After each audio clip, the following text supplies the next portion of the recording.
Hola, ¿qué tal? Atentos todos, que así arranca Los Sudarios, el último largometraje de David Cronenberg.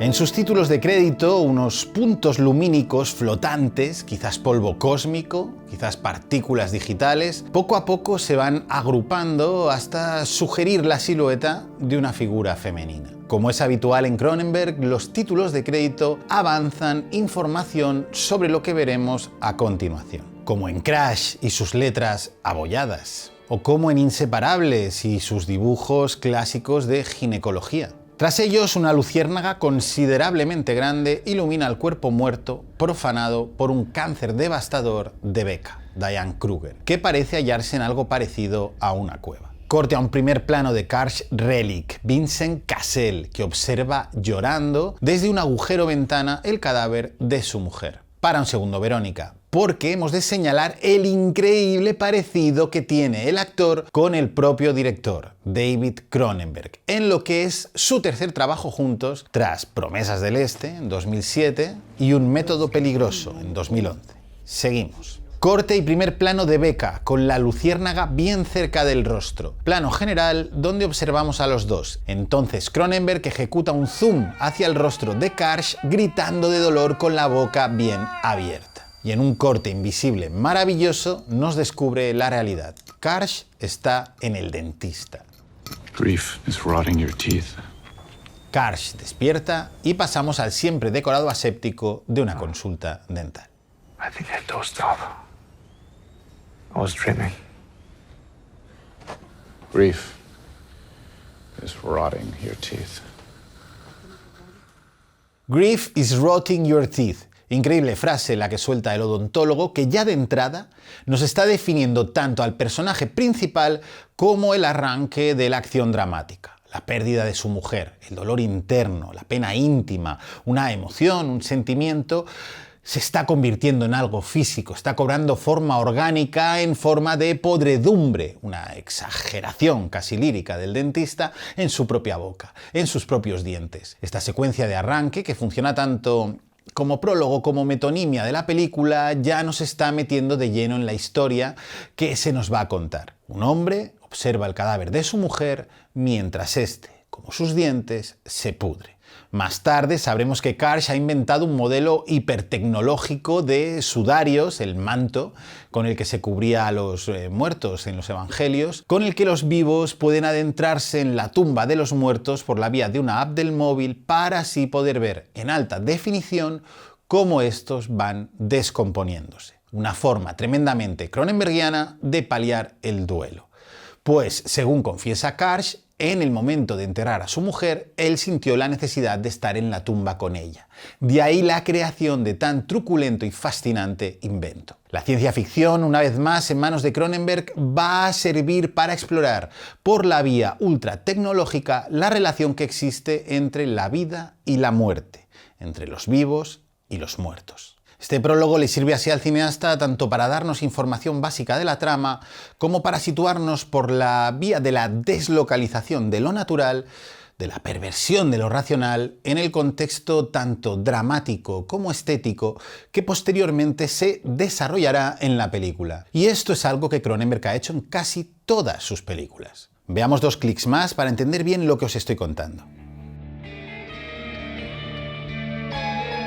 Este es el inicio de Crash, de 1996, la adaptación que Cronenberg realizó de la novela homónima de J.G. Ballard, protagonizada por una serie de personas que, por decirlo de forma resumida, encuentran la excitación sexual en los accidentes automovilísticos. Este prólogo sucede en un aeródromo donde una mujer se está desnudando. Se saca un pecho del sujetador y lo pone encima del frío metal de una avioneta. El contacto con el metal claramente la excita. El fetichismo por la vía metálica, la confrontación de lo orgánico y lo inorgánico que alcanzará su clímax en los accidentes de coche, metal destrozado, cuerpos mutilados, dolor, sexo y muerte. Por detrás aparece un hombre que la agarra y empieza a besarla como prólogo al coito. Dejadme que me salte el segundo, polvo para pasar directamente al tercero. Estamos en el balcón de la pareja protagonista, donde vemos a ambos hablar de sus correspondientes infidelidades. Justo cuando él la agarra para empezar el acto sexual, la cámara se mueve hacia la izquierda y hacia adelante, para mostrarnos el tráfico de las carreteras. Cronenberg, en un simple movimiento de cámara, hermana el sexo con los coches en movimiento. No es tan radical como las escenas que irán apareciendo en la película, pero sirve para situar la parafilia de sus protagonistas, que se extenderá como un virus a lo largo de todos los personajes de la cinta. El sexo y el metal van a ir de la mano, van a fusionarse por la vía del deseo más libidinoso, abrazando en forma de cópula sexual tanto la pasión como la perversión.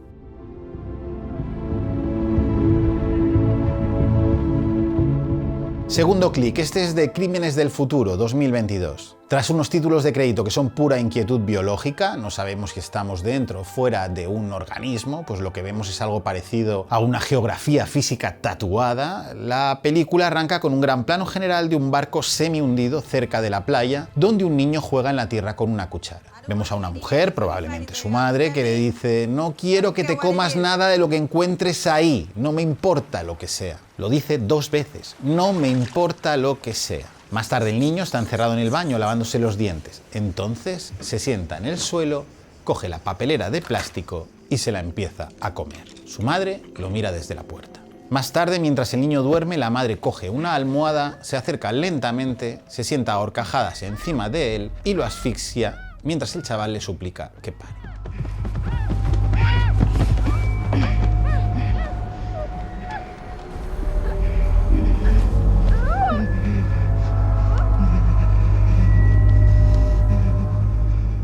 Corte a la papelera mordida. Difícil encontrar un arranque de película donde se sucedan más actos extraños seguidos. Un barco gigante hundido introduce el paraje postapocalíptico, un extraño aviso de una madre que cobrará significado en unos segundos, el niño es capaz de comerse, de digerir el plástico, y el asesinato con plena frialdad del niño. Aquí Cronenberg, de nuevo, no solo nos está adelantando la trama sci-fi de la película, la humanidad del futuro tendrá órganos internos mutados que le permitirá hacer cosas como comer plástico, sino que establece, como en Los Sudarios y Crash, un tono moral perverso y opresivo. Querer estar con tu amada mientras su cuerpo muerto se pudre, disfrutar de la perversión sexual ligada al metal y los accidentes, un mundo futuro donde las mutaciones orgánicas han insensibilizado y deshumanizado a la población hasta el punto de que una madre sea capaz de asesinar a su hijo. Prólogo y metonimia. Los arranques de las películas de Cronenberg te ponen en situación desde el minuto 0. Y ahora recordemos una vez más la frase que dice el dentista. Grief is rotting your teeth. Una frase tan definitoria de un personaje como lo sería la primera frase que se escucha en otra película de Cronenberg, La Mosca, de 1986. What am I working on? I'm working on something that'll change the world and human life as we know it. You still have her dental records here, I guess. X-rays of her mouth in your computer. La necesidad de seguir con su mujer tras la muerte le lleva a Karsh a hacerle una petición bien rara al dentista. Le pide que le envíe sus radiografías dentales. Incluso le pregunta si tiene aún el molde de sus dientes. Y aquí hay que señalar que, si bien estoy haciendo hincapié en lo morboso del asunto, por favor, no nos distraigamos de lo que se halla en el fondo de todo esto. El dolor absoluto de un hombre que ha perdido a su mujer y que se agarra a cualquier cosa, por extraña que sea, para seguir con ella. Una exploración brutal de la complejísima relación que existe entre los vivos y los muertos. Y hablando de dentistas, esto me recuerda a una vieja anécdota de David Cronenberg, en la que una vez que fue al dentista, este le confesó que no había visto nada de él. ¿Y eso por qué?, le preguntó el director. A lo que el dentista contestó: tengo suficientes problemas en mi vida, así que ¿por qué tendría que ver sus películas?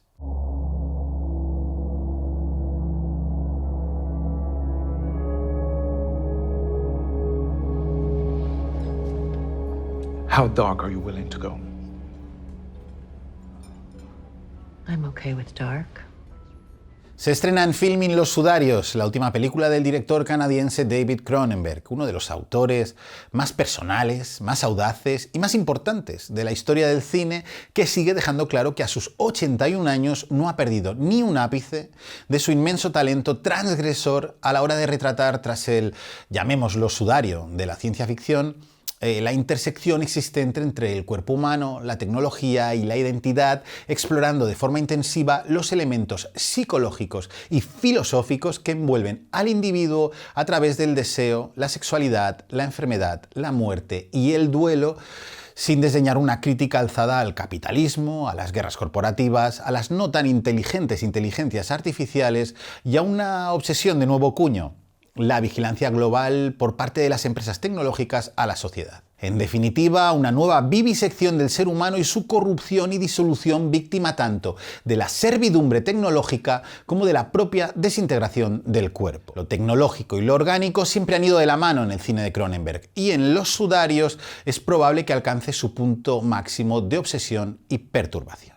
Es nuestra intención que a partir de esta fascinante película exploremos las distintas obsesiones tratadas por David Cronenberg a lo largo de su tan vasta como riquísima filmografía, centrándonos tanto en lo temático como en lo estético, la carne y la mente, y así podamos coser, como quien cose una herida que no cierra, todas aquellas mutaciones que la obra del cineasta ha sufrido a lo largo de las décadas, desde su salto a la dirección con dos obras de corte experimental como son Stereo del 69 y Crimes of the Future del 70, hasta sus últimos largometrajes, donde el cineasta ha regresado a los territorios de la nueva carne y el body horror que popularizaron su cine en los años 80 y 90, sumándoles la pesadilla psicológica, el laberinto verbal y la dominación tecnológica vivida en su obra en el siglo XXI. Me refiero, claro, a Crímenes del Futuro de 2022, no os liéis, aunque tenga el mismo título que la de 1970, que son películas bien diferentes, y Los Sudarios de 2024.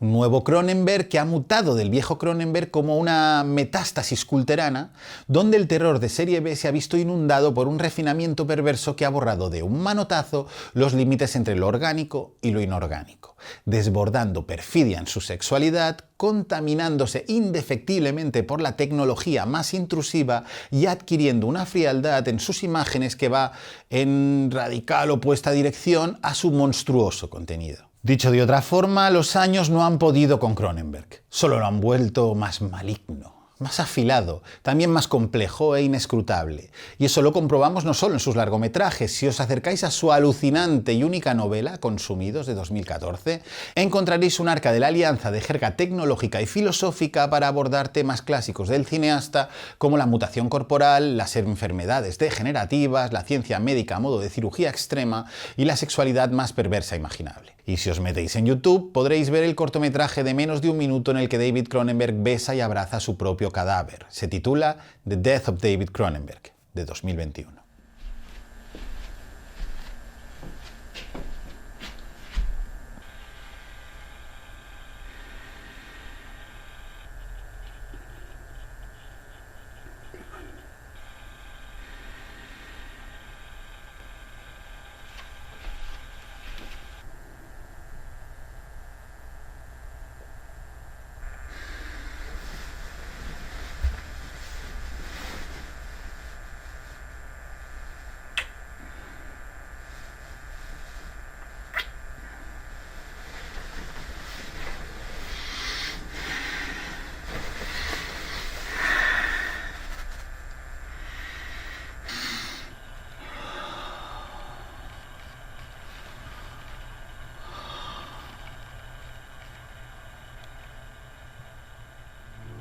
You still feel threatened by your father?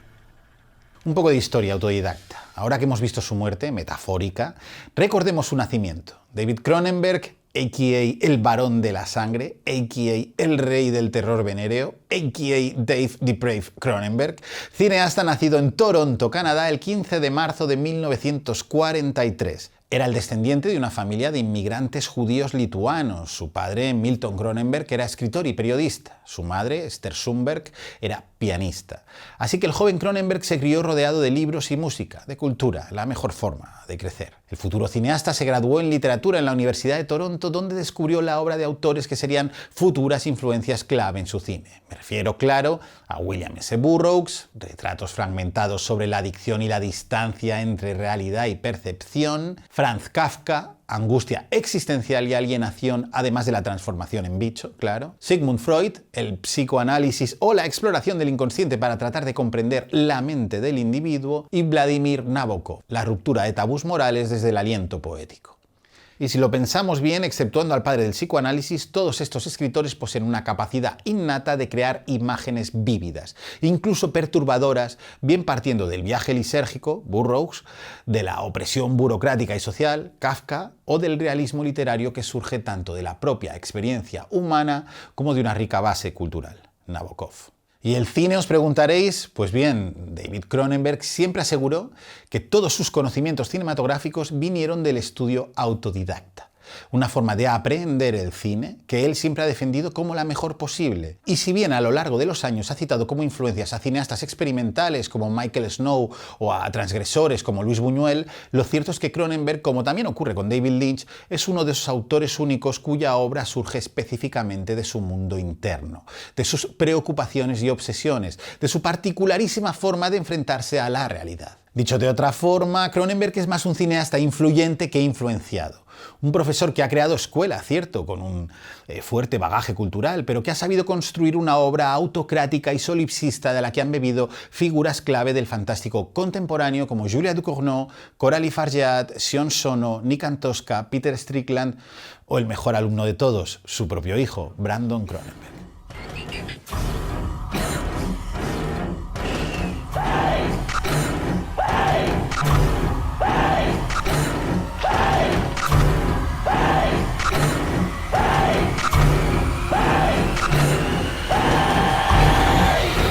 Volvamos a los sudarios, que la vamos a usar en este vídeo como si fuera el sistema linfático de la obra cronenbergiana, sobre el que estudiaremos sus distintos y mutantes órganos. En la película, la mujer de Karch, Becca, ha muerto víctima de un cáncer atroz que le ha ido consumiendo en pedazos, puesto que el oncólogo que la trata ha ido amputándole distintas partes del cuerpo, un pecho, un brazo, para tratar de evitar que éste se extendiera. Ya fallecida, Becca es envuelta en uno de los sudarios high-tech de Karch para que así él pueda comprobar la descomposición en tiempo real de su cuerpo mientras está enterrada. Y en un momento de la película, gracias a la app que controla las microcámaras de los sudarios, descubre una serie de quistes tecnoóseos en su esqueleto que todo indica que han aparecido post-mortem. Enfermedad degenerativa del cuerpo, fusión tecnológico corpórea, mutación post-mortem. 3 síntomas evolutivos de lo que en la década de los 80 se vino a llamar la nueva carne, y de la que el cineasta David Cronenberg fue su principal referente y valedor, junto a escritores como William Gibson, dibujantes como H.R. Giger, artistas como Matthew Barney o directores como Cliff Baker o Shinya Tsukamoto. ¿Y qué es la nueva carne? En su definición básica, la nueva carne sería aquella que surge de la evolución voluntaria o involuntaria del cuerpo humano mediante su mutación o fusión tecnológica, dando lugar a transformaciones radicales que lo llevarán hacia lo extraño y o monstruoso, redefiniendo por el camino qué significa ser humano. La nueva carne sugiere así un posthumanismo donde no existe ya frontera entre lo natural, lo orgánico, la carne, y lo artificial, lo inorgánico, la máquina. Veamos un par de ejemplos de la nueva carne en las primeras obras de Cronenberg. Rabia, 1977. La protagonista de Rabia, Rose, la estrella del cine para adultos Marilyn Chambers, tras un aparatoso accidente de moto, recibe un injerto experimental de piel que le hará desarrollar un órgano fálico bajo su axila que le permitirá inyectar a sus víctimas un virus rabioso que los convertirá en zombies agresivos. Un modelo de pandemia similar al de su primer largometraje comercial, Vinieron de dentro de, del 75, donde unos monstruos gusanoides convierten a sus víctimas en seres hambrientos de sexo y violencia. Cromosoma 3, 1979. En la película, una madre, Samantha Eggar, apartada de su hija y en tratamiento experimental, psicoplasmia, lo llama Cronenberg, bajo las órdenes de un médico gurú, el gran Oliver Reed, es capaz de convertir sus traumas emocionales en manifestaciones físicas. Una prole de criaturas infantiles asexuadas, no tienen órganos genitales, que funcionan como extensiones asesinas de su torturada mente. Aquí es importante señalar que estas mutaciones salvajes, estas derivas del cuerpo hacia ese posthumanismo que señalaba antes, vienen enmarcadas dentro del único género posible en los 70 y 80, el terror de serie B. Con los años, con las décadas, Cronenberg se quitaría el corsé genérico para construir sus relatos en algo que casi podríamos tildar como un género propio, lo cronenbergiano, fusión de thriller corporativo, terror psicológico, gore avant la lettre y la sexualidad más rara que uno pueda echarse a la cara. Ejemplo, Crímenes del futuro, 2022. En el nuevo siglo, Cronenberg se dedicó a trastear más con la psique que con el cuerpo, algo en lo que ahondaremos más adelante. Y Crímenes del futuro, que clona el título de su mediometraje experimental de 1970, significó su regreso a esa nueva carne que también con el paso de los años había mutado hacia otra cosa. Igualmente orgánica, pero también más cerebral, más densa a nivel psicológica. En la película se plantea cómo en una sociedad distópica los seres humanos son capaces de hacer crecer nuevos órganos internos en su cuerpo, llegando a exponerlos y extraerlos en performances quirúrgicas donde la nueva carne cobra sentido artístico. Aquí el corsé genérico, el terror de serie B, trasciende el cuerpo y la tecnología, elevando la nueva carne a la categoría de arte estético, cuyas implicaciones en la narrativa derivan en una filosofía del cuerpo y del arte que van tremendamente ligados tanto a lo sexual como al dolor físico, que parecen ser distintas partes de un todo. Por lo que no solo hay imágenes aberrantes de cuerpos mutados en la película, sino toda una nueva definición de lo que es el deseo. La cirugía es el nuevo sexo, como eslogan principal. La vieja nueva carne, como también ocurre en Consumidos y Los sudarios, es ahora una manifestación tanto artística como tecnológica y sexual, además de una evolución biológica aceptada y celebrada.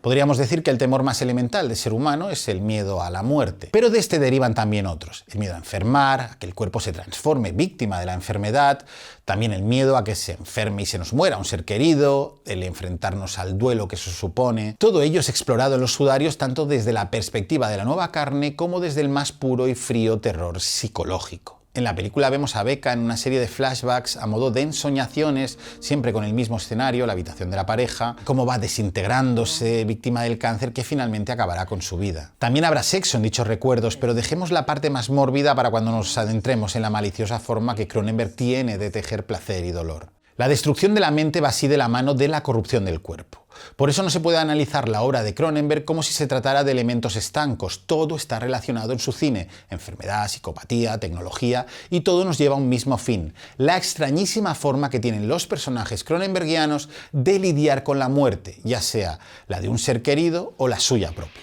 No estamos lejos de lo vivido por Seth Brandel en La Mosca, porque ¿qué es sino La Mosca más que una metáfora brutal sobre una historia de amor tocada por la enfermedad? El propio Cronenberg diría que lo que le ocurría a la pareja protagonista de La Mosca era como vivir una historia de amor a lo largo de toda una vida, solo que a ellos se les consumía en unos pocos días. La mutación brutal del cuerpo de Brandel en Brandel Mosca no era más que la representación de lo que la enfermedad, por ejemplo, un cáncer, y la vejez hará con todos nuestros cuerpos cuando los años acaben por aplastarnos. Pero en este momento del vídeo lo que nos interesa no es el cuerpo, sino la mente, que todo va relacionado, que ya lo he dicho. La mente de Brandel Mosca, por supuesto, cómo va deteriorándose, incapaz de asimilar lo que está ocurriendo con su cuerpo, pero también la de su pareja, Verónica, Geena Davis, presa de un horror brutal al enfrentarse al cambio de Brandel.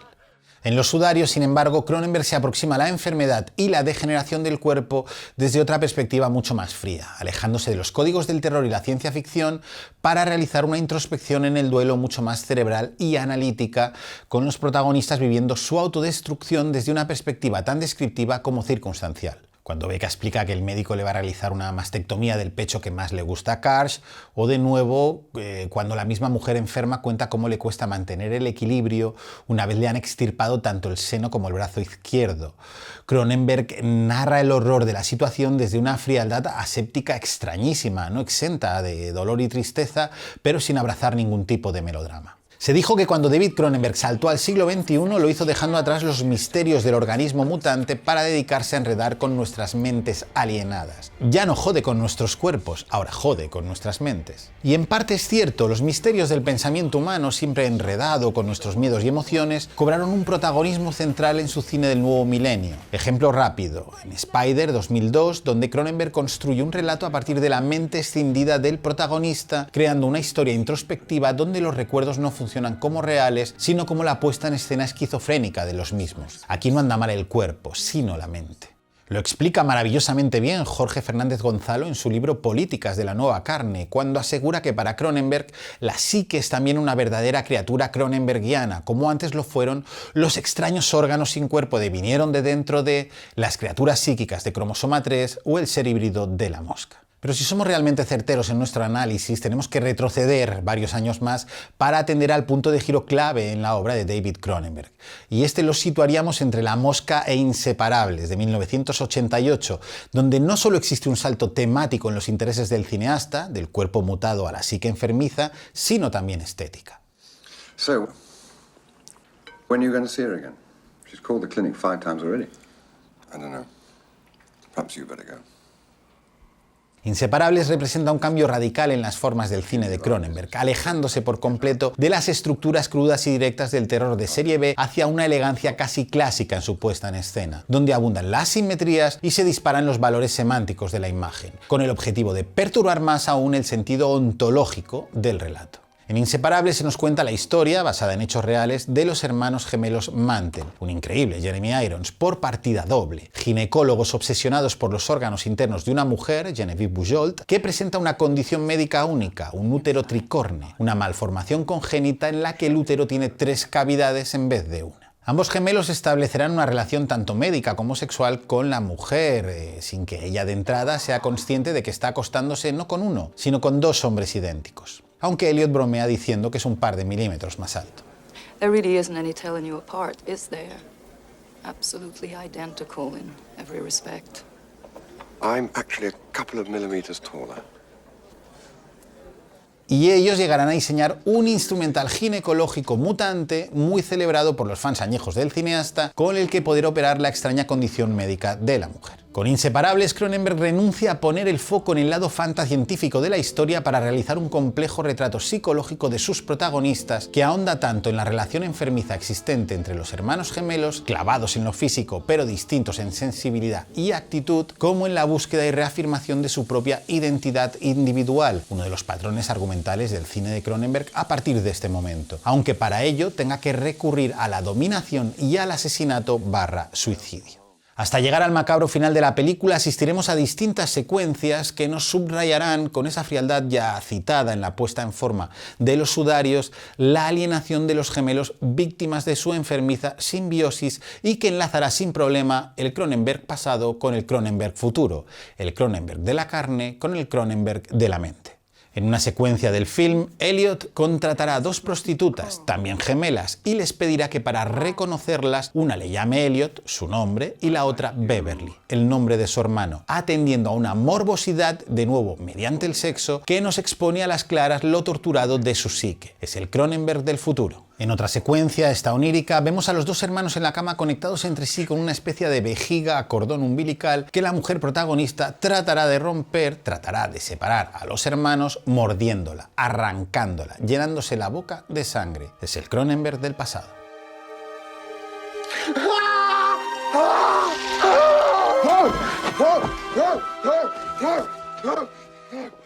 Inseparables es así la película que al mismo tiempo bifurca y aúna todos los intereses del cineasta. Los monstruos que tomaban el control de nuestro cuerpo ahora dominan nuestra mente, consiguiendo realizar un tan brillante como estilizado estudio sobre la perversidad del ser humano, muy influenciado tanto por la psicología freudiana como la junguiana. Algo, por otro lado, que ya habíamos visto en el cine de Cronenberg. Recordad los ectoplasmas asesinos de Cromosoma 3. No son más que la externalización del inconsciente rabioso de su protagonista. O en la propia Spider, el protagonista esquizofrénico sufre un grave complejo de Edipo. Todos ellos temas profundamente freudianos. Y ya sabéis todos que la relación entre Sigmund Freud y Carl Gustav Jung, mentor y discípulo, de nuevo una exploración de la dualidad del yo y su abrupta ruptura debido a la diferencia de sus principios teóricos respecto al psicoanálisis, en las que no me voy a enredar ahora, que no tengo suficiente líbido para ello, fue llevado a la gran pantalla por el propio Cronenberg en su película de 2011, Un método peligroso. You realize this makes you undisputed crown prince, don't you? My son and heir? I'm not sure I deserve such an accolade. Don't say another word.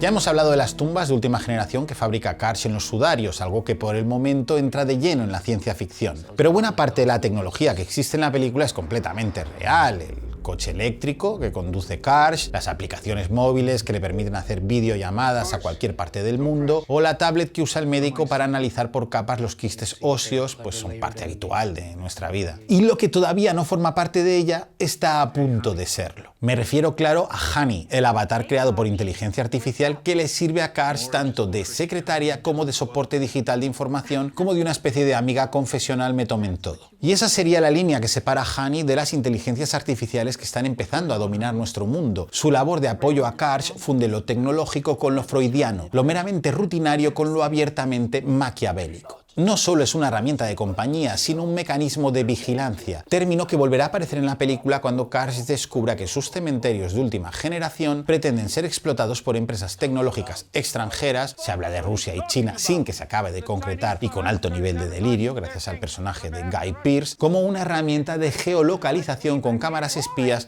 que acaben por cubrir todo el planeta. Es decir, que la tecnológica, mortuoria y necrofílica inventada por Karsh para seguir estando con su mujer post-mortem pretende ser usada por grandes grupos tecnológicos como una herramienta de control totalitaria. ¿Qué serían los dos grandes temas asociados a la tecnología en el cine de Cronenberg? La parte estrictamente fantascientífica como motor del incipiente caos personal en carne y mente, y la brutal lucha corporativa político-capitalista por hacerse con el invento. Pensemos, por ejemplo, en dos de sus películas estrictamente de terror en B. En Scanners, 1981, un científico Mad Doctor experimenta con mujeres embarazadas que acabarán por dar a luz a hombres con poderes telequinéticos. Unos poderes que tanto les servirán para literalmente reventar cabezas,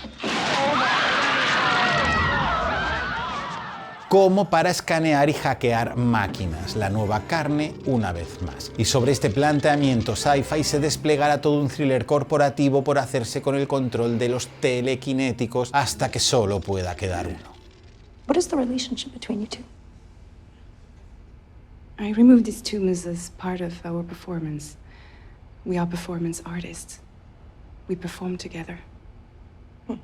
Si regresamos una vez más a Crímenes del Futuro, nos encontraremos con algo muy similar, solo que muchísimo mejor trabajado tanto a nivel de guión, de historia, como de andamiaje sci-fi, como, por supuesto, en todo lo relativo al lenguaje cinematográfico. Y es que Scanners tiene una puesta en escena muy rudimentaria si la comparamos con el exquisito planteamiento visual de Crímenes del Futuro. Como ya hemos dicho, el Cronenberg post-Inseparables empieza a cuidar muchísimo las imágenes de su cine y eso se aprecia a la perfección en todas sus últimas películas, desde sus películas de gángsters con Viggo Mortensen, Una historia de violencia, 2005, y Promesas del Este, 2007, hasta esta Crímenes del Futuro, donde nos presenta distintas vejigas úteros maquínicos que sirven tanto de cama incubadora de nuevos órganos como de instrumento performativo para practicar autopsias y extirpaciones quirúrgicas a modo de una instalación de arte moderno. Y frente a ello, de nuevo, las luchas por hacerse con el control de la situación, divididas en dos ramas extremistas: los evolucionistas,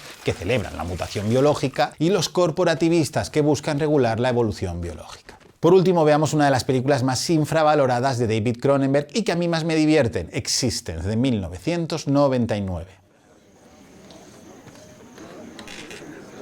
En ella el cineasta canadiense se adentra en los juegos de realidad virtual con la particularidad de que aquí los participantes se adentran en ellos a través de un biopuerto conectado a su sistema nervioso. Con dosis parejas de nueva carne y cyberpunk, los jugadores vivirán en un mundo que conjuga lo real con su simulacro, viéndose envueltos de nuevo en una lucha corporativa entre la empresa desarrolladora del videojuego y un grupo de extremistas antitecnología que consideran que la realidad virtual corrompe la esencia humana. Un conflicto ideológico que se traslada a las imágenes en modo de thriller conspiranoico y que se juega, nunca mejor dicho, en dos realidades, dentro y fuera del juego, sin que uno nunca acabe de saber bien si está dentro o fuera del mismo. Un argumento que no anda muy lejos del expuesto por las hermanas Wachowski en Matrix, estrenada el mismo año que Existence y cuyo brutal y merecido éxito acabó por ensombrecer el estreno de la película de David Cronenberg.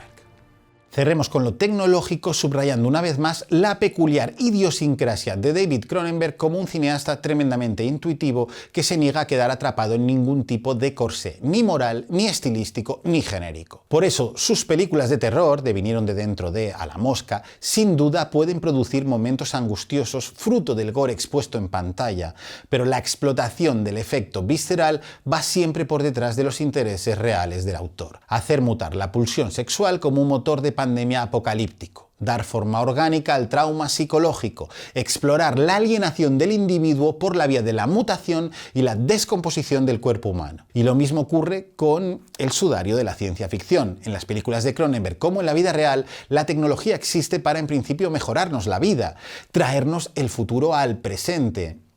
Por eso el problema no es la tecnología en sí misma, sino el uso que le damos a ella. La corrupción tecnológica surge de la corrupción moral. Una inteligencia artificial no debería ser mala per se, está pensada en un principio para ayudar a humanos menos inteligentes. Pero si ésta empieza a funcionar como herramienta de control, digamos, no solo facilitando datos, sino introduciendo ideas en ellos que pueden ser tanto a nivel ético como político, si se empiezan a producir imágenes falsas que no somos ya capaces de diferenciar de las reales, o como le ocurre a Cars, donde directamente la IA le engaña y manipula, entonces la tecnología no es más que una herramienta de confusión y perturbación que tiene como único objetivo el control absoluto del individuo, lo que le da un poder tremendo, nunca visto en la historia de la humanidad. Por eso en el mundo real las empresas tecnológicas están invirtiendo billones en su desarrollo. Por eso en el mundo ficticio de David Cronenberg las empresas literalmente matan por ello. Da igual que se llamen Skynet, Weyland-Yutani, Antenna Research o Gravetech, o bueno,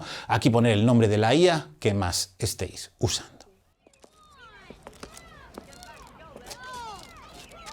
Are you thinking what I'm thinking? Yeah, you ask her.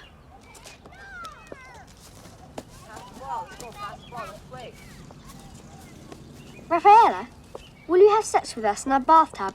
It's an experiment. Are you kidding? Fuck off, you freaks. I'm telling my father you talk dirty. Besides, I know for a fact you don't even know what fuck is.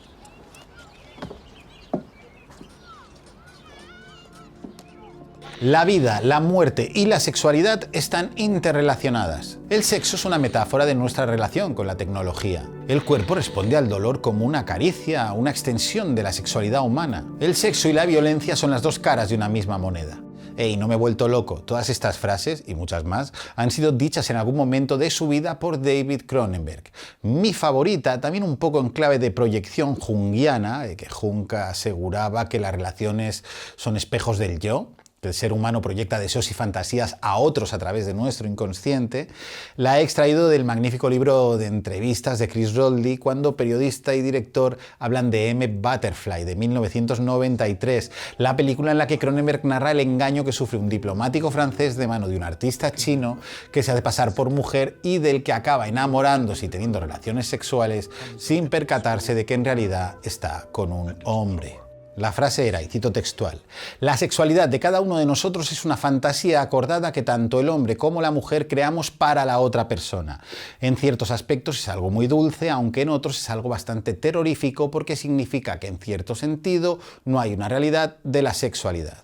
Todo esto es lo mismo que decir que cuando se tienen relaciones sexuales, en realidad estas no se acometen sobre una persona real, sino con la proyección que se hace de nuestras fantasías en ella. Suena perverso y lo es. Pero igual es más fácil llevarlo al amor y decir que en realidad cuando nos enamoramos de una persona no lo hacemos sobre una persona real, sino sobre lo que nosotros imaginamos que en realidad es, que no es más que todas nuestras ilusiones proyectadas sobre ella. Lo que ocurre es que en Cronenberg, bueno, el amor es importante, pero lo es muchísimo más el sexo. I think you better fuck me. Quick. I'm not very good at the old sex. Hablemos entonces de sexo y partamos de nuevo de los sudarios, donde la sexualidad se presenta en alguna de sus variantes más retorcidas, extrañas, tristes, dolorosas y aberrantes. Lo que no nos coge por sorpresa, claro, teniendo en cuenta que David Cronenberg nunca ha depositado una mirada cómoda sobre la sexualidad, sino que ha disfrutado mucho rebuscando en las raíces del deseo y del dolor, ligándolas, como pocos cineastas en la historia del cine, con la enfermedad y la muerte. Volvemos a citar a Cronenberg, que en Cannes 2024 presentó la película diciendo: «La necrofilia tecnológica refleja cómo el deseo persiste más allá de la carne». Hemos visto cómo Karsh, destrozado por la muerte de su mujer, decide crear un invento high-tech con el que poder seguir con ella más allá de la muerte. Es una variante bastante rara de lo que sería mirar las fotos de los seres queridos desaparecidos una vez ya no estén.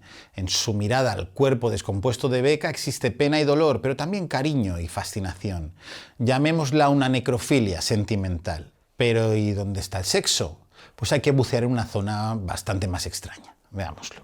Becca, como en Inseparables, tiene una hermana gemela, Terry, y en su lecho de muerte le había dicho a Karsh que no se acostara con ella. Demasiado turbio, al fin y al cabo ya no solo eran hermanas, sino que poseen el mismo rostro, el mismo cuerpo, y todo está más o menos controlado hasta que aparecen las parafilias de Cronenberg. You remember we talked about the doctor's plot? Yeah. What if Eckler was the doctor who plotted? En un momento de la película, Terry se saca una bien inesperada. La conversación que está teniendo con Karsh, explorando posibles conspiraciones corporativas que implican un cierto riesgo para la seguridad empresarial, la excita sobremanera. Aparece una parafilia conspiranoica conversacional, y así se lo dice a un sorprendido Karsh. Él pregunta: ¿pero te excitan conceptualmente, intelectualmente, conspiratoriamente? Ella responde: me ponen caliente. Total, que se acuestan. Karsh copula con el cuerpo idéntico de su mujer muerta, lo que ya es en sí mismo una forma rara de necrofilia. Pero Cronenberg aún lo lleva más lejos. Para acrecentar la excitación, ellos no dejan de hablar durante el coito. Y cerca del clímax, ella le pregunta: ¿te recuerdo a Becca? ¿Me correré igual que ella? ¿Gemía ella de la misma forma? ¿Estás pensando que te la estás follando? ¿Esto te hace feliz, Karsh? Espero que sí. De nuevo, Cronenberg mezcla vida, sexo y muerte de una forma tremendamente perturbadora, con ecos a Vértigo de Hitchcock, por cierto, que hasta Terry lo explica en palabras: I get vertigo. Pero aún hay otro momento más bestia, infinitamente más triste, donde el cineasta expresa en imágenes la devastación de la enfermedad y aún así la necesidad de entablar contacto humano con su amado, contacto sexual, justo después de que le hayan amputado brazo y pecho. En una escena onírica que funciona como un recuerdo traumático, Karsh y Becca tratan de hacer el amor, pero dada la fragilidad de ella, en la primera penetración se le rompe la cadera. Es sin duda la escena más terrible de los sudarios. I'm worried. Yeah. Will your bones break if I hold you? Hold me.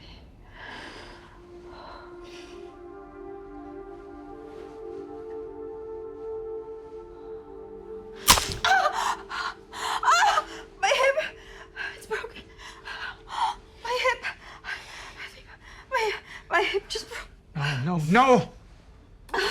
Oh, I don't want to move. Everything's gonna break. Please, where's my med call? Oh. I'm sorry. I'm sorry. I'm so sorry. Zippers have their own sex appeal. Como digo, el cine de Cronenberg está plagado de inputs sexuales que trascienden lo cotidiano, ya sea por la vía de la metáfora o por una vía más explícita, y pienso tanto en Lea Seydoux chupándole a Viggo Mortensen una herida abierta con cremallera en su tripa a modo de felación intestinal en Crímenes del Futuro, como en Willem Dafoe perforándole la rabadilla a Jude Law para insertarle un puerto al que conectarse a Existence, en lo que se asemeja a una sodomización máquina orgánica.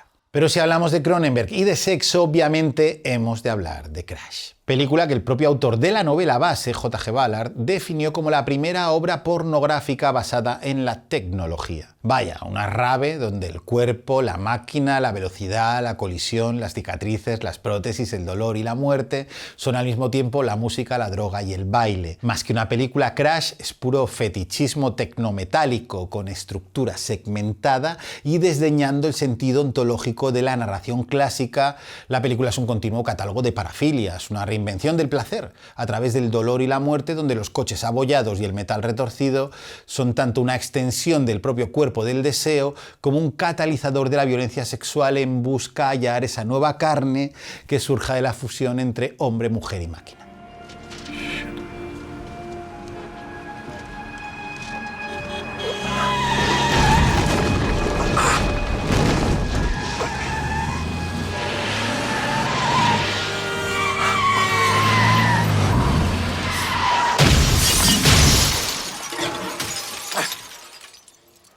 El argumento minimal de Crash se enciende, claro, con un accidente. James Spider, choca con Helen, Holly Hunter, en el que muere el marido de ella. En su segundo encuentro, ambos se cruzan en el hospital, ella con un bastón, él con una pierna llena de clavos y hierros. La tercera vez que se encuentran, follan dentro del coche. En Crash el conflicto es ético, sexual e intelectual, pero nada de eso importa aquí, porque aquí lo que importa es el despertar del deseo sexual a través del accidente y la pérdida. Superada esa barrera moral, la película es una carrera in crescendo donde las parafilias se irán desbocando en una escalada de vicio en vertical, donde hasta los colores predominantes de la película, el morado y el negro, son como hematomas estéticos que fusionan la dramática con la plástica visual. El gran Borja Crespo definió Crash como una celebración de la colisión y cito, colisiones entre los propios coches, colisiones de los personajes entre sí, colisiones de los protagonistas con su anodina existencia, colisiones de la propuesta audiovisual, una hábil metáfora del choque entre la tecnología moderna y la psique humana contra el mismo espectador. Fin de la cita. Por eso en la película las colisiones entre los coches simulan ser embestidas sexuales de la misma forma que los polvos entre los protagonistas parecen accidentes automovilísticos. Por eso la mayoría de los coitos ocurren dentro de los coches, como si estos fueran prolongaciones del propio organismo. Una vez más, Cronenberg fusiona cuerpo y máquina, lo orgánico y lo inorgánico, devasta lo común con una aberración liberadora. Los protagonistas de Crash se excitan recreando míticos accidentes reales, la muerte de James Dean, se masturban mutuamente viendo en la televisión accidentes de coches donde los maniquíes conductores acaban destrozados. La propia identidad de género se desdibuja porque aquí lo que importa es la fusión de lo genital con lo mecánico, incluso inventándose nuevos órganos genitales, encontrándolos en las cicatrices abultadas de sus cuerpos, siempre claro a la caza del placer, en el dolor y viceversa. Crash, que se presentó en el Festival de Cannes de 1996, fue duramente atacada por la crítica, así como por los sectores más conservadores de la sociedad bien pensante, lo que no impidió que el jurado presidido por Francis Ford Coppola le otorgara el premio especial del jurado. Con los años, el film de Cronenberg ha adquirido la merecida categoría de película de culto y hoy en día es de sus películas más reivindicadas. Carne, mente, tecnología, capitalismo, sexo y psicoanálisis. Toca hablar de Videodrome. What about it, Nikki? Is it socially positive? Well, I think we live in overstimulated times. We crave stimulation for its own sake. We gorge ourselves on it. We always want more, whether it's tactile, emotional, or sexual. And I think that's bad. Then why did you wear that dress? Sorry? That dress. It's very stimulating. And it's red. You know what Freud would have said about that dress. And he would have been right. I admit it. I live in a highly excited state of overstimulation. Cuando David Cronenberg visitó el Festival de Sitges en el año 2002, dijo en rueda de prensa una frase que se me quedó clavada cuando le preguntaron, hablando de Spider, por qué había decidido hacer esa película en concreto. Su respuesta fue: tengo que hacer las películas para saber por qué tengo que hacer las películas. Lo que vuelve a incidir en un apunte que hemos citado ya en este vídeo, el hecho de que Cronenberg es un cineasta tremendamente intuitivo. Que lo que vemos en sus películas no es algo que uno pueda encontrar rebuscando en la historia del cine. La obra de Cronenberg bebe esencialmente de sus inquietudes, de cómo tamiza la sociedad del momento y la reconfigura aislando como un científico obsesivo las perversiones que la dominan. Antes de emprender el rodaje de Videodrome, el director dijo lo siguiente: en un sentido abstracto es sobre sexo y violencia y cómo estamos afectados por la televisión. No pienso en ella como una película violenta, trata sobre la violencia como tema.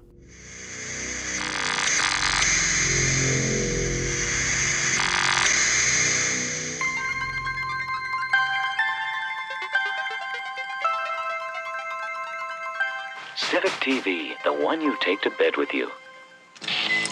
Max, it's that time again. Time to slowly, painfully ease yourself back into consciousness. Queremos mucho a Cronenberg, pero decir que Videodrome va solo sobre violencia es quedarse muy lejos de las implicaciones éticas y estéticas de la que me parece su película más increíble, su mayor obra maestra. Ya no solo porque sea la mejor puesta en escena de los conceptos derivados de la nueva carne o por su ejemplar retrato de la desintegración del individuo víctima de su propia curiosidad e interés malsano por el consumo y por la difusión de imágenes ultraviolentas, sino por algo que hemos ya visto en los sudarios, el cómo la tecnología sirve a las malévolas corporaciones como herramientas de control.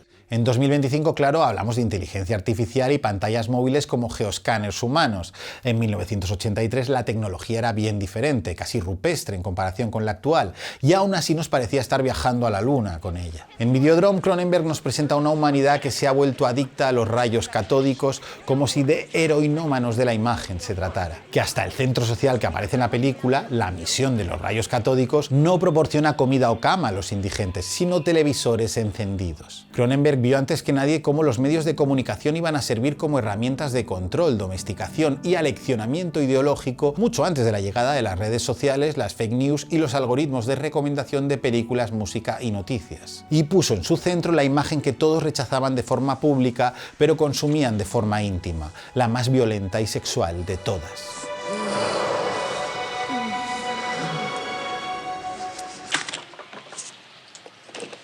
No, hold it. Show me the last one. Number 13. But Max, you won't understand anything. Everything is set up in the first two. My audience ain't gonna see the first two shows. Now show me the last one. Videodrome nos cuenta el viaje a la locura y la desintegración de Max Wren, James Woods en su mejor interpretación, director de una pequeña cadena de televisión de Toronto especializada en programas de pornografía suave y violencia gratuita. Siempre a la caza de un contenido más duro, uno de sus empleados, Harlan, le descubrió una señal de televisión pirata donde se muestran sin tapujos escenas de tortura, violación y asesinato. El programa se llama Videodrome. Mientras Max se va volviendo adicto a las secuencias brutales que le proporciona Harlan, entabla una relación de corte, digamos, romántico con Nikki, la cantante de Blondie, Debbie Harry, que se descubre como una mujer de tendencias sadomasoquistas. Presenta cortes en el cuerpo que dice le ha hecho un amigo y en un momento de la película, muy criticado en su día, se apaga un cigarrillo en un pecho. Pronto Max empezará a tener alucinaciones que Cronenberg pondrá en escena sin que éstas difieran con la realidad, mezclando fantasía, paranoia y violencia sci-fi que en uno de sus momentos más gloriosos cobrará forma en la televisión de Max, que adquirirá forma orgánico-técnica con los labios de Nikki absorbiéndole, besándole dentro de la pantalla.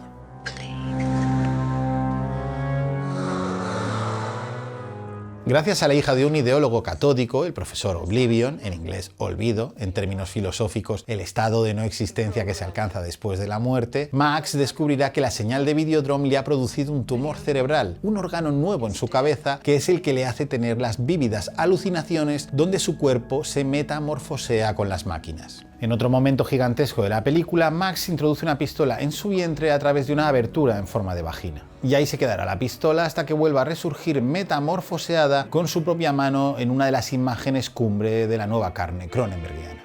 Por obra y gracia, citarlos obligado, del maestro de los FX artesanales, Rick Baker. Recordemos ahora por un segundo lo que decían los gemelos Mantel en Inseparables sobre los órganos internos. I've often thought there should be beauty contests for the insides of bodies. You know, best spleen, most perfectly developed kidneys. Concursos para premiar los órganos más bonitos. Aunque no son concursos, sino como ya hemos visto, performances artísticas las que Viggo Mortensen y Léa Seydoux realizan en Crímenes del futuro, extirpándose los nuevos órganos internos que el protagonista es capaz de hacer crecer en su cuerpo. En Videodrome, la señal catódica que emite el programa crea un nuevo órgano en Max, un tumor cerebral, porque ese es el objeto de la productora real de Videodrome, de nombre Spectacular Optical Corporation, una empresa que se esconde tras una óptica decidida a entablar un campo de batalla sociopolítico, en realidad se dedican a la fabricación de armas, con el objetivo de causar tumores cerebrales fatales a los desdichados obsesionados con el sexo y la violencia que emite su programa. Como se puede deducir de su argumento, todo Cronenberg está en Videodrome y todo Videodrome está en Cronenberg. El sexo perverso, la mutación y fusión orgánico-metálica, la tecnología bizarra, las luchas corporativistas y la violencia que deriva en horror gore. Y eso que Cronenberg no llegó a filmar la secuencia con la que tenía pensada acabar la película, en la que Max, Nicky y Bianca Oblivion se montaban un ménage à trois donde sus cuerpos mutaban y desarrollaban nuevos órganos fálicos y nuevos orificios corporales por donde penetrarse. Larga vida a la nueva carne. Ahora que ya hemos visto las temáticas del cine de David Cronenberg, centrémonos mínimamente en la evolución tanto de su escritura cinematográfica como de la puesta en escena de sus imágenes. En la obra de David Cronenberg, da igual si el guión es suyo o ajeno, da igual si es original o adaptado, porque al final el resultado siempre es una película de David Cronenberg, siempre es una película que responde a las inquietudes y temáticas de un cineasta tremendamente solipsista, un autor total. El mejor ejemplo de ello, probablemente también el más radical, sería su adaptación de la novela claramente inadaptable de William S. Burroughs, El almuerzo desnudo.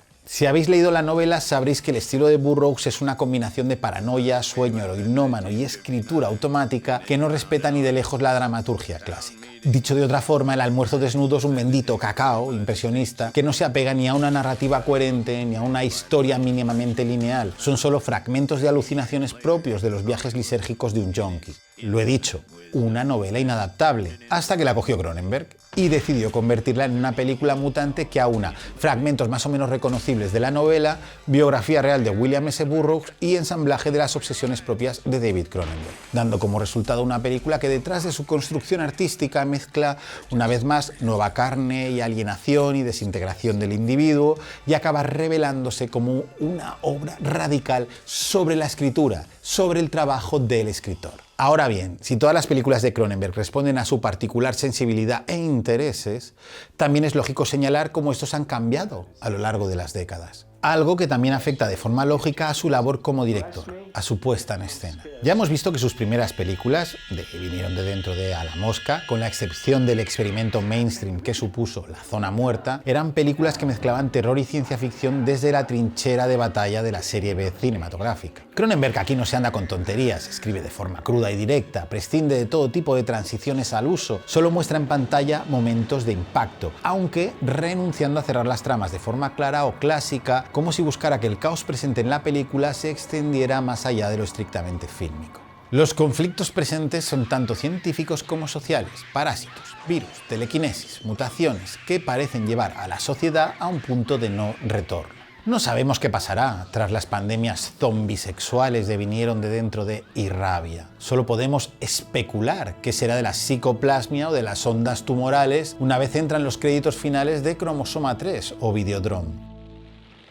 Long live the new flesh.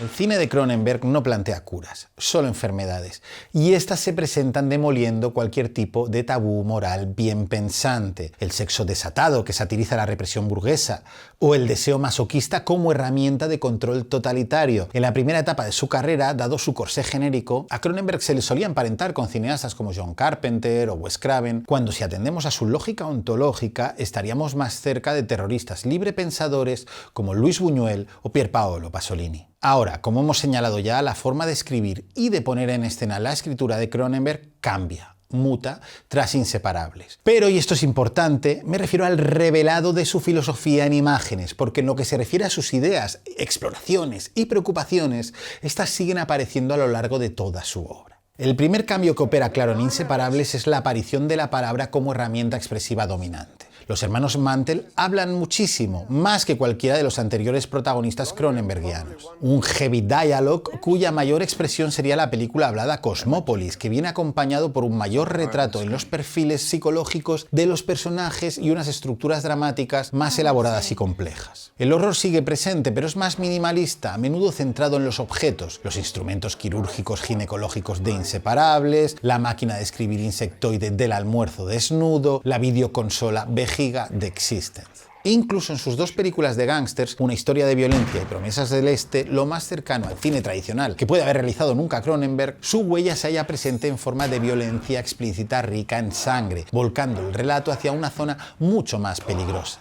La puesta en escena también evoluciona en el cine de Cronenberg en la segunda etapa de su carrera. Los planos se vuelven más largos, más estáticos, más cuidados, incluso podríamos decir más clásicos, aunque estos estén siempre temblando bajo conceptos psicológicos tan densos como torturados. De ahí quizás que Cronenberg cierre mucho más el encuadre, con abundancia de primeros planos, dando lugar a películas más introspectivas, donde se realiza mayor escrutinio del rostro humano. La visceralidad y la crudeza de sus primeras obras gira hacia unos ambientes mucho más fríos, más densos, y los espacios cinematográficos se vuelven más espacios mentales que físicos. Si la narrativa de Cronenberg ya era siempre tónica, todo lo que se cuenta importa, por lo que se prescinde de planos y secuencias transitivas. Aquí directamente estamos delante de relatos fragmentados, cúmulos de secuencias enganchadas entre sí que pueden chocar entre ellas como en Crash o que pueden superponerse entre sí como en Maps to the Stars. Todo esto se ve clarísimo en una película como Crímenes del futuro, donde el monstruario cronenbergiano es atroz y sin embargo jamás es narrado desde los códigos visuales del terror. El futuro posapocalíptico que muestra la película conjuga la tecnología mutante sci-fi, digamos máquinas de última generación de la nueva carne, con una escenografía digna de una república colonial decadente. Igualmente, en toda esta parte de su obra es llamativo como la mayoría de la acción ocurre en espacios cerrados, habitaciones, consultas médicas, saunas, limusinas, subrayando la claustrofobia narrativa que no sería más que la puesta en escena de las mentes atrapadas de sus protagonistas.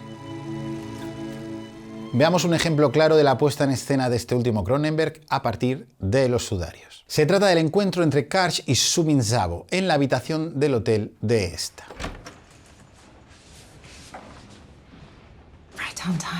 Cuando se abre la puerta vemos a Karsh de frente, mientras que ella, enfocada por detrás, no es más que una sombra gigante. Ambos entran en la habitación y entonces Cronenberg cambia el enfoque parcial para que ella se vea nítida y él difuminado. Un juego visual que los equipara en la relación de poder que están estableciendo. Plano general largo, casi estático, de la habitación, donde la cámara se mueve en panorámica muy lentamente y muy ligeramente hasta volver a detenerse y quedarse fija. Ahora es Karsh el que es una sombra, ella sí está iluminada. But, of course, I looked you up.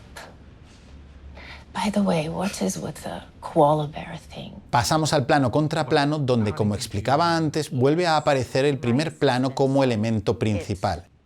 I mean, she sounded exactly the same as last time. Somebody's idea of a joke.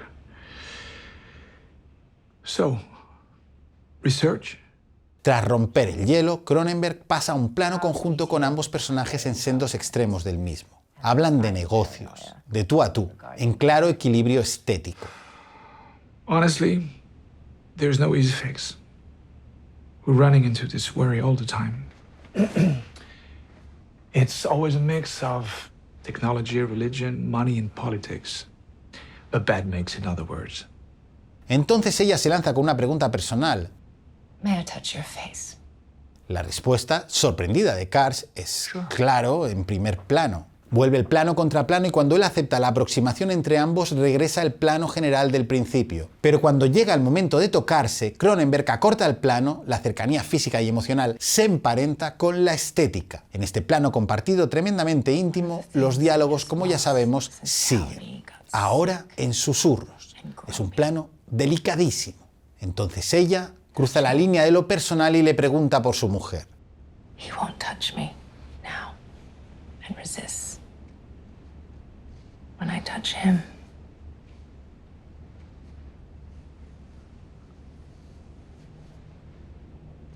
did that happen with you and Becca?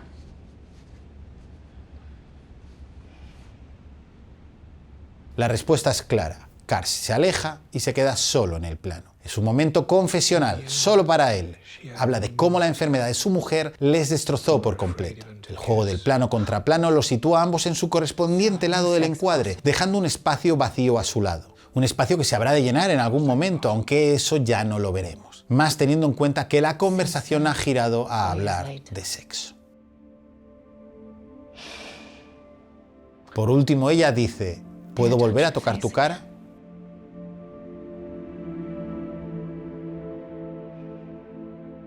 Y entonces Cronenberg corta, dejando la escena sexual en elipsis. Y hasta aquí hemos llegado con nuestro análisis a la obra de David Cronenberg. Esperamos de todo corazón que lo hayáis disfrutado, aunque tratándose de Cronenberg entenderíamos perfectamente que también lo hubierais disfrutado de todo páncreas, hígado, ganglio linfático. En todo caso, que sepáis que para nosotros ha sido un honor y un placer. Un beso fuerte.